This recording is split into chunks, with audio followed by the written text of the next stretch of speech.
I'm reading the Pretty Little Liars series, and I feel like we need to have a book club meeting like after every book. Today, we're going to talk about book three, Perfect. I'm not gonna lie, it took me a while to finish it because I'm not really a reading girly, so don't put too much on me. But my god, Perfect was amazing. I actually started reading the series years ago when the show was still on air, but I never finished it, but I plan on doing that now. And I promise to keep it spoiler free as to who A is, just in case you want to read the book for yourself. Now, let's talk about Perfect.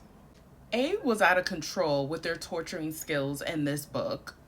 A had a full on Regina George Mean Girls moment. So back in book one, A stole like the photo of like Maya and Emily kissing. They were like at Noel Khan's party and he had like a little photo booth. So A stole that photo like back in book one, I believe, and kept a hold of that photo and proceeded to make copies. And not just a few copies, hundreds of copies, and then proceeded to distribute those copies throughout the school. A not only exposed Emily's sexual orientation, but also exposed Emily's relationship with Maya. And A was extra cruel because A decided to drop this bomb at an important swim meet for Emily in front of Emily's parents. Emily's parents are like super conservative. Not really a fan of Maya. I wonder why. And well, Emily knows why, and Emily kind of said it in the book. A also got caught slipping and texted Hannah from their real number. And I love Hannah. And Hannah was just like, oh my God, I know who A is. So Hannah calls up all the girls and it's like, hey, let's meet at our old stomping grounds in the park that we used to hang out when we were younger because I want to tell you A's identity, right? So the girls are all meeting up at this place and Hannah's like scared because Hannah gets there first. And as soon as like she thinks the girls are like coming up to like meet her, it's actually A, and A had the nerve to run over Hannah with their SUV. One of the most shocking moments that I truly forgot about was Ezra getting arrested. Let me set the scene. Arya and Ezra are in bed and they're cuddling, and then all of a sudden they hear this loud like pounding at the door. They're like, who the hell could be pounding this door and at this time? So all of a sudden I think Ezra is about to go get up and like open the door. The police bust open the door. They're stunned, and then they're like, are you like Ezra Fitz? He's like, yes. Put him in handcuffs. Crazy. Like the police literally caught him in bed with Arya, like he's done for. And then you may be asking yourself, like, how did they get caught? Well, it's because A tipped off Sean, about this student teacher inappropriate relationship. And in this book, Perfect, he's dating Arya. And not only is he dating Arya, Arya's living with him because her mom, Ella, like basically kind of like kicked her out of the home. So A tipped off Sean and Sean let the police know. And I honestly feel like he did this like, in the best interest for Arya. Like he was concerned for her. I honestly feel like that's what made it so much worse, where he's actually there when Ezra gets arrested. Like he's watching the whole scene play out and he sees Arya leave Ezra's apartment and in like Ezra's pants. Like because like she was only in a t-shirt, I think, when the police came in. So she put on like his pants. Girl, it's a mess. So Sean is just like stunned, hurt, heartbroken, breaks up with Arya right then and there and lets Arya know like you can't live in my house anymore. Another surprising moment in this book is Melissa and Spencer's sister showdown. So this may be an unpopular opinion, but I feel like Melissa was asking for it. So Spencer and Melissa get into this huge argument because Melissa finds out that like Spencer stole like her paper. And so the argument is really getting nasty. And then all of a sudden, like Spencer starts like, trying to walk away, and she walks up the stairs and Melissa follows her. And Spencer ends up pushing Melissa down the flight of stairs. And I'm sorry, I think Melissa was asking for it because she kept antagonizing Spencer. So I don't know what she thought was going to happen. And now granted, Spencer should not have stolen Melissa's paper or dated Ren behind Melissa's back or kissed Ian, but let's be real, Melissa's evil. The night before the infamous push, Melissa is telling Spencer, and I quote, if Ian cheated on me in high school. Ian will regret it for the rest of his life. Like, what? So, after hearing that threat, Spencer flinches and she asks Melissa, like, okay, well, what would you do to the girl? And Melissa, being her evil queen self, says, what makes you think that I haven't? Oh, no, sorry. She gives Spencer a poisonous smile while saying this. She's like, what makes you think that I haven't done something to her already? Melissa is just wicked.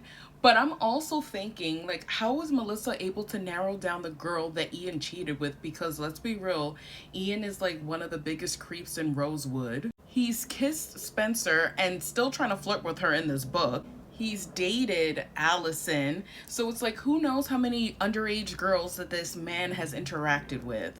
So in my opinion, Melissa may have a bigger hit list than she expects. Let's talk about Hannah and Lucas. Lucas has been so kind, so sweet, so supportive of Hannah, and I'm so glad because she has been going through it in this book. Mona is bugging out and she has made it her mission to destroy Hannah. Mona feels threatened by Hannah's old BFFs and she thinks that Hannah's trying to rekindle her relationship with Emily, Aria, and Spencer.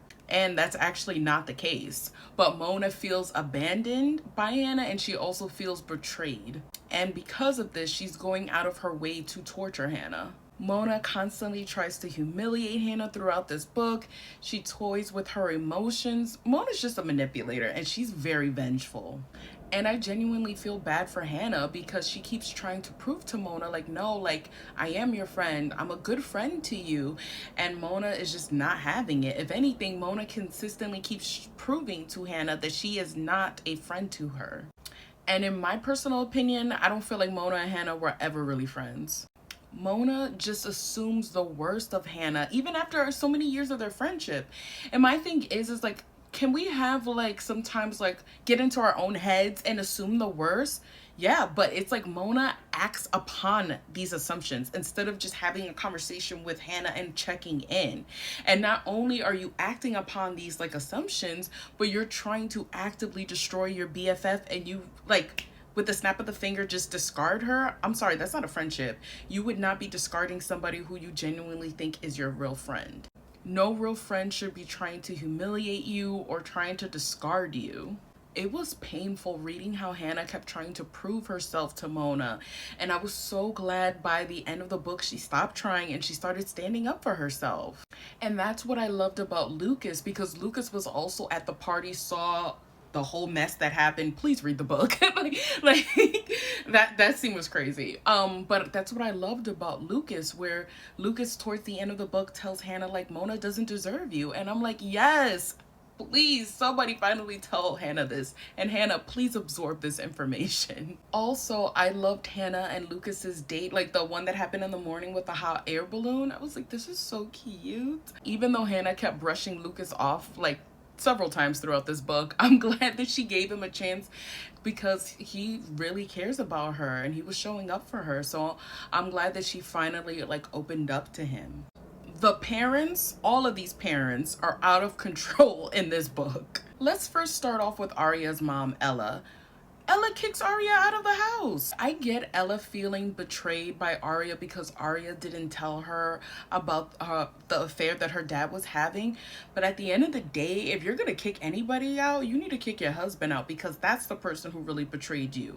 That's the person who cheated on you, not your daughter. Like, I get Ella not wanting to see Aria, but it just didn't sit right with me that she kicked her out the house. And I feel bad for Aria at the end of the book because Sean like says, you can't live in my house anymore. So he packs up all of her belongings. So she's like in this diner at 2 a.m. This is before Hannah calls her and the other girls to let her know like, hey, I found out who A is. So she's in this diner at like 2 a.m. with all of her belongings, not knowing where she's gonna go next. So she calls her father. She swallows her pride and she calls her father because she hasn't been speaking to him because he's living with Meredith now. And so she's speaking, and before she could even tell him about the circumstances, she hears Meredith's voice in the background and she gets triggered and she hangs up. So now she's temporarily unhoused with all her belongings in this diner at 2 a.m. So let's talk about Emily's parents. they're horrible. So once they found out that Emily was seeing Maya, they basically gave her an ultimatum. They said that either you're going to attend this, well, break up with Maya and attend this conversion therapy program, or we're shipping you to Iowa to go live with an aunt that you barely know and you've barely spoken to. Emily's scared. She basically, you know, breaks things off with Maya and she does attend this program. But I'm so glad because at the end of the book, Emily comes to this realization that she can't change who she is. And I'm like, yes. And she finally tells Maya how she feels. So she professes her love. Maya professes her love to Emily as well too. It's a really sweet moment. And in true fashion, A can't have that happen. So A ends up tipping Emily's mom off that Emily is with Maya at Mona's party. So Emily's mom shows up and she yells out Emily's whole government name. She goes, "Emily Catherine Fields, get over here now." Emily's mom is pissed and then she becomes enraged when she sees that Emily has been drinking and she's like, "What happened to you?" She was like, "You're not my daughter anymore." I was like, wow, she's out of control. Like, to say that Emily's not your daughter anymore, like, and basically she told Emily, like, as soon as we get home, I'm calling your aunt. Let's end with the Hastings. So Spencer's parents are afraid of her now after the infamous push with Melissa. They come up with this brilliant idea to lock Spencer in her room.